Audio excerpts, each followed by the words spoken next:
Are yoga blocks worth it? If yes, which one to buy? Let's say you buy a pair.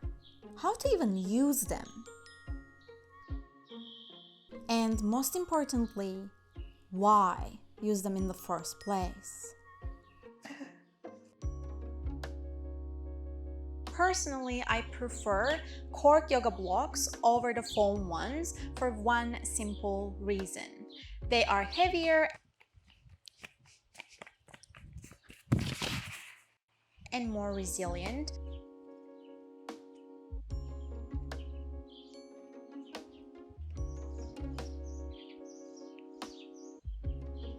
So you can use them in a wider range of ways.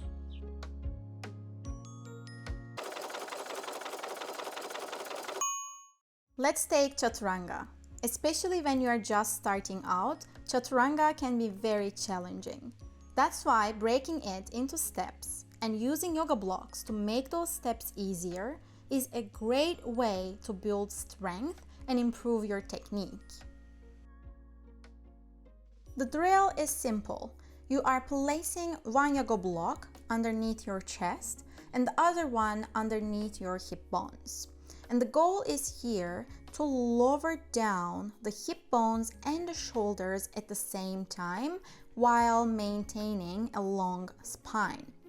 As you get comfortable, you are reducing the height of yoga blocks and eventually you are getting rid of them.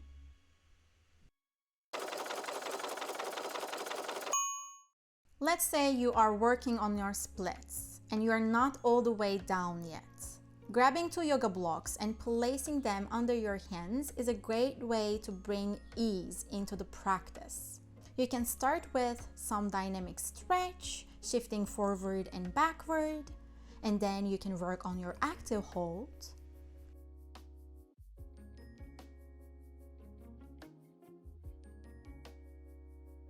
Eventually, you can practice your passive hold by moving the yoga blocks under your butts and holding there at least 30 seconds per side. Here you go. You used the yoga blocks to bring some ease into your practice. You are struggling to get into a pincha or maybe a headstand. Simply place yoga blocks under your foot and get into the position by taking advantage of placing the foot higher. Over time, you will reduce the number of yoga blocks and eventually you will get rid of them.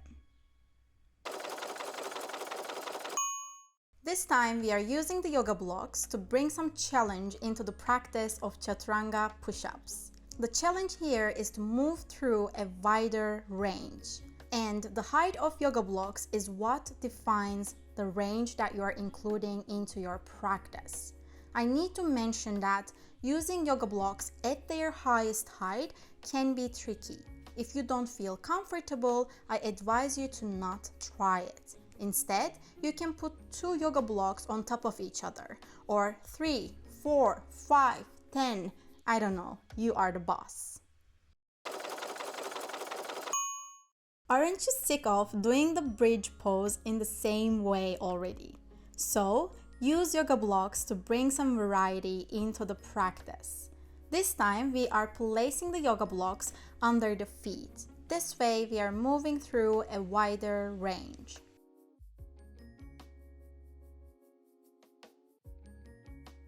Using the yoga blocks at their highest height brings an element of balance into the equation. So be careful. If you are not feeling comfortable with it, I advise you to skip it. If you can't sweep your legs forward, I can't most of the time, use yoga blocks under your hands. This way you are creating space for your legs to sweep forward. Yeah, it's that easy. Practicing an active happy baby position while balancing yoga blocks on the bottoms of the feet brings so much awareness into the practice. You can also play with it by extending your legs up and then coming back into the happy baby position. I invite you to give it a try because it seems easy, but it's not. One of the greatest ways to improve jump forwards is to make them playful. Simply place a yoga block in the middle, and the goal is here to jump forward without knocking down the yoga block. Of course, you can increase the height of the yoga block to make it more challenging. You try, you fail, sometimes you succeed, and then still you fail. As yoga practitioners, we must incorporate pull into our movement regime. Whether it's doing some activities like climbing or adding pull exercises to our practice. Using a yoga block brings so much comfort to this exercise because otherwise the resistance band is cutting the skin, which is not comfortable and painful.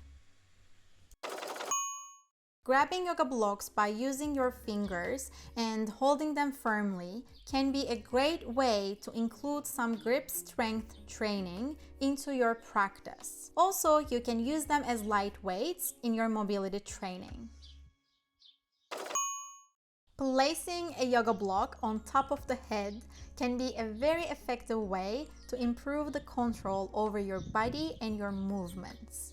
Here I am doing some squats while balancing the block on top of my head, but you can do this in various ways. Get creative with it.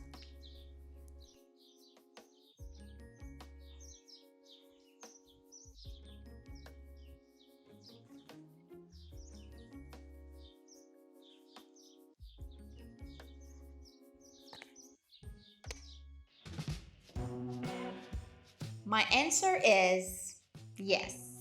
I love using them. They bring variety, creativity, and an element of play into my practice. But do you have to have yoga blocks in order to do all the things that I mentioned in this video? Absolutely not. You can use a bunch of stuff instead of yoga blocks. For example, books, toilet papers, boxes, whatever you have at the moment. I was using Kindle holders a few years ago, so get creative. I hope this was helpful. Thank you for watching. Until next time.